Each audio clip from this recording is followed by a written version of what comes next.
looks like happened is it broke the push rod tip off. Where's the piece? Well, there's oil all in the valley. I can't. Well, I was hoping it was in there. It is. Oh, good. Broke the tip of the push rod off. Was it loose or did it break? And then we have a bunch of looseness because it's broke. So, yeah. Broken push rod, maybe bent a valve after the push rod broke, not sure.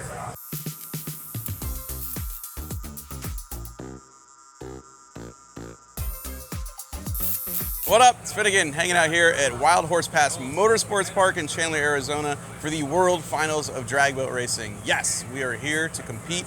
We put nitrous on Sidechick. As usual, we haven't tested it. However, the good folks at WireCare believed in us enough to allow us to put multiple videos for you guys on YouTube. Stick with us, it's gonna be incredible. So right now, it's Friday, round one of qualifying. And we're getting ready for unblown fuel jet. That's a 1,000-foot long track, heads up all the way, no bracket racing. And so the boat in the last 48 hours received a nitrous system that it never had before.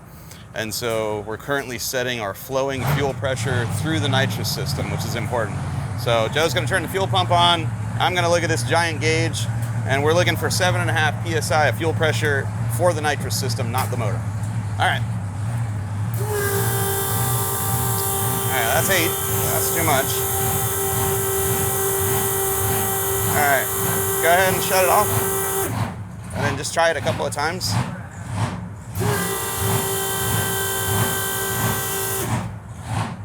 Wait. Leave it on. Off again. On again. Okay, we're there. Oh, you know. Let's, you want to keep it running while you tighten it? Yeah. Gonna check it again? It's gonna change it, yeah. I need someone to hold the hose then. Can you hold that line in the tank? All right, fuel pressure set. Let's go see if the boat works. Final call, let's go.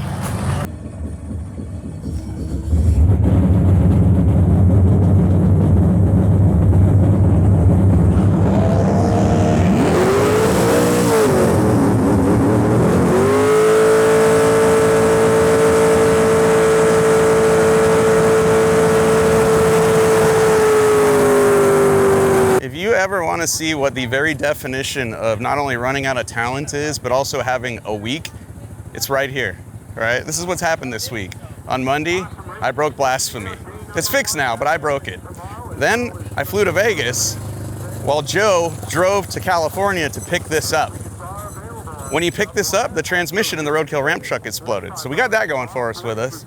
Then I go out there, I forget my life jacket going to the lanes. Not good. We get the life jacket, then the boat won't start, then the boat does start, then the boat shuts off. By the time I get it running, I forget to turn on the nitrous bottle, and I don't know, we probably ran a 12 or something. But the rods are still in it, so there's hope. That's all I need. I need hope. All right, pump flush. Well, we're running late. They already called us about 5 minutes ago for our second qualifier in our other class, and we basically just had to troubleshoot the fact that we rebuilt the fuel pressure regulator yesterday and then forgot to reset the fuel pressure. And so it had 11 pounds of fuel pressure in those carburetors. 11 pounds is excessive. That'll force open the needle and seat and flood the motor. And so it should run much better now. All right, here we go. Heads up for 1/8 of a mile.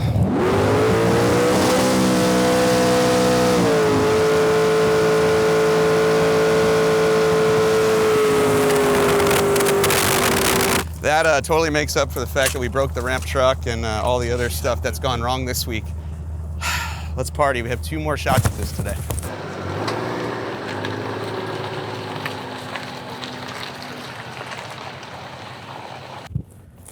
Okay, this is round 2 of qualifying. We are back to our 1,000-foot heads-up class. And we just added more timer to the nitrous. So instead of spraying it for 2 seconds and getting teased, we're gonna spray it for 5 seconds and get slightly less teased.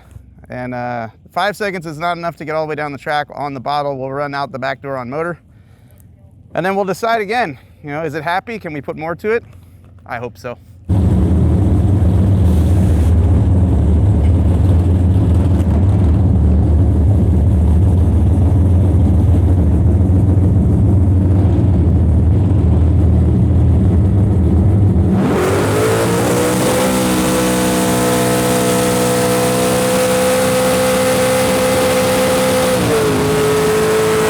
about ready to go to our last qualifying pass. This is heads up, 1/8 of a mile. We just fattened up the tune in the nitrous system. We added about 1.5 pounds of fuel pressure. We were at 7.5. We're now at almost 9. And it was really lean. And thank God we have a data system that we could look at to go back and see, hey, this thing is running 14-to-1 down track. You don't want that. I'm hoping we didn't hurt anything. We'll find out here. So this is either gonna go really well or we're gonna be doing surgery on this thing tonight.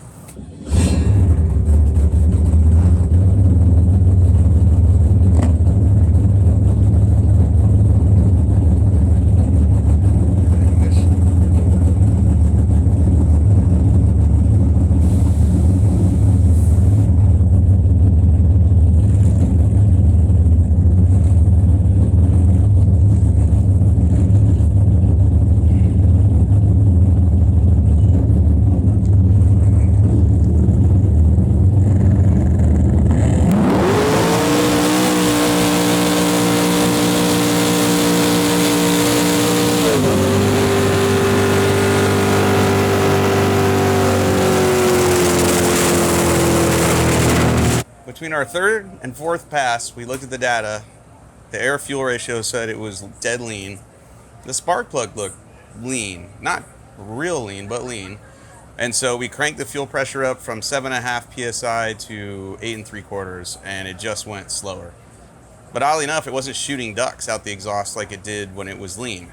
And we need to look at the data because it either really didn't like the extra fuel pressure, or maybe we went too far with the fuel pressure, or, you know, the hardware setup we have going on the bottom of the boat and the jet drive it doesn't like. But we're literally slower now with nitrous than we were when we were naturally aspirated 6 months ago, which is not good. So, but on the bright side, I have a cooler full of beer and it's only Friday. We still have qualifying tomorrow. We're done racing today. It is time to drink. It is time to pull the spark plugs out, do a compression check, make sure we didn't hurt this thing, and we get to qualify again tomorrow. It's only Friday. That's what I love about this race. We can screw up all day today because it's only Friday. We still got Saturday and Sunday.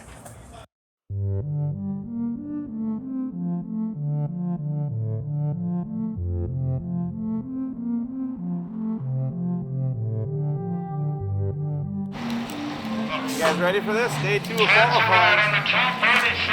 Made some changes to the boat, adjusted the fuel pressure on the nitrous system, put some more timing in the motor. Not a lot, 1 extra degree. This should work better than our last pass yesterday, which I think was like a 424. We're going to try to run a low 4 or a high 3, would be great. And if we can do that here, we got 3 more passes today in qualifying where we can really step on it.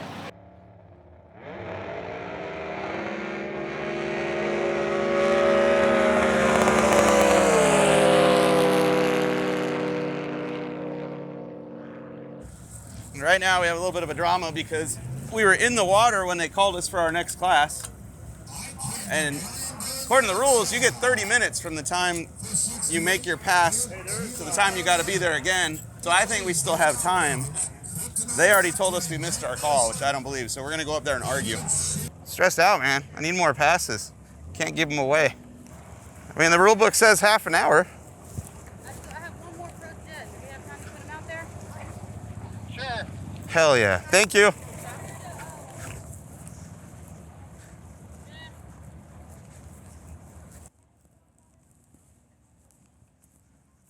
Thank you.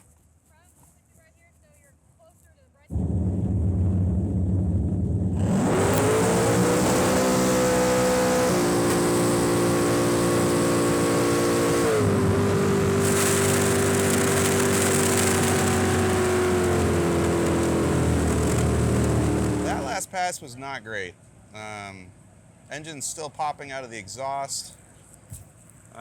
We slowed down, like the boat's just unhappy, and when I look at the spark plugs, they look dead lean to me.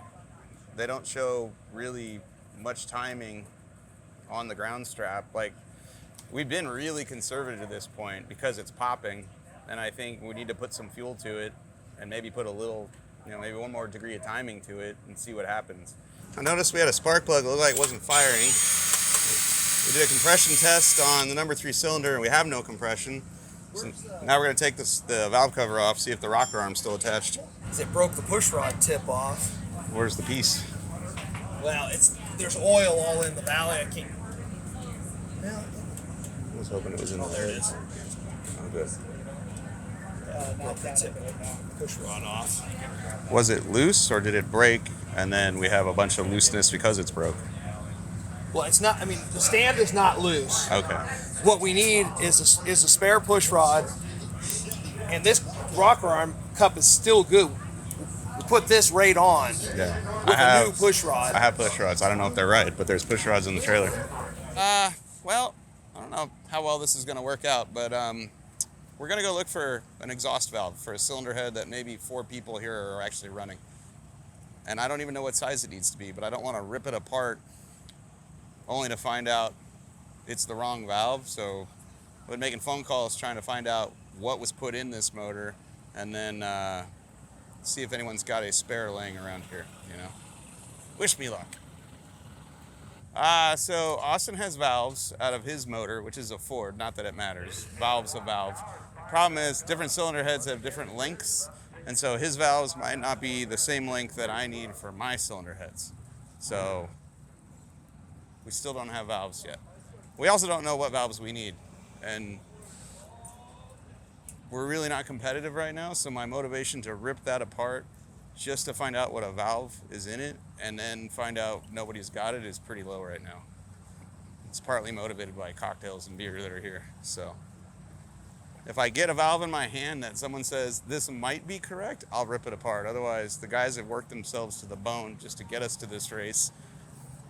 I'm not going to ask them to keep killing themselves when we might not actually have the part we need. Our theory about, you know, it's always the chicken and the egg, what happened first. We thought we had a clear idea what happened. Push rod broke, bent the valve. Once we took the headers off, we were able to look inside the exhaust port. The head of the valve broke off. It's turned sideways and are stuck up against the piston. So essentially what that means is it broke on the trailer. Because I drove the boat onto the trailer, shut it off. That's when it broke. So right now you can't move the motor. We're trying to rotate the motor and the crankshaft so we can turn the drive shaft so I can get the bolts out. It doesn't want to because everything's got some interference there. Just had this motor. Literally just had the motor plates for it. Andy built all the motor plates for his boat. It's done, dude. Plates, headers. I don't know that the plates will be at the right angle. I just use ours. You know. Yep. The only thing that stopped me from saying yes right now is you guys. If you want to do it, we'll do it. Okay, so here's the one deal, the one thing about borrowing a motor from Jake. Oh, I know the answer to this. What's that? If we trash it, it goes right back to Miller. Well, that too. Oh. But the other thing is, you got to give a shout out to Outlaw Boats. He'll be the only guy on the announcer card after we borrow that motor. Jesus. In the video, dude. In the video. Oh, yeah. I'll see you this time. Thank you.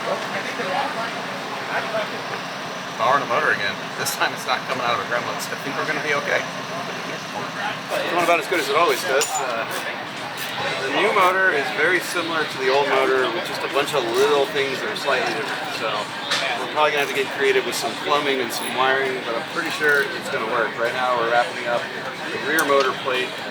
Once this and the driveline adapter are in, we can drag the boat back over here and drop this in, and then figure out what we got to do to make it run again. Oh wait, what about that one right there?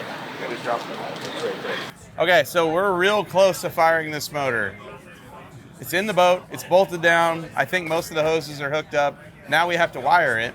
And we're here because Wire Care dialed us in so we could come to this race. And I just want you to know something. If you want to go high end, Wire Care sells Deutsch connectors. This is the right way to wire your race motor. We don't have time for that. So it's the right way, but the less right way. We're just gonna butt splice everything. We're literally cutting the Deutsch connectors off of the old motor, and we're going to now butt splice them to the new motor wiring because we're in a hurry. So Tony, thank you for bringing all the Deutsch connectors over. We're not gonna use them at all. They're all in the garbage. They're not just any butt splices though, they have heat shrink built into them. So, you know, I don't have a heat gun. No, I do. We have a heat gun here. We do have a heat gun. We have a very great heat gun that Wire Care gave us. We have a Steinel heat gun. We can actually crimp these and then shrink tube them because, And we can JB weld our head later. God, I hope not. Not again. Not again.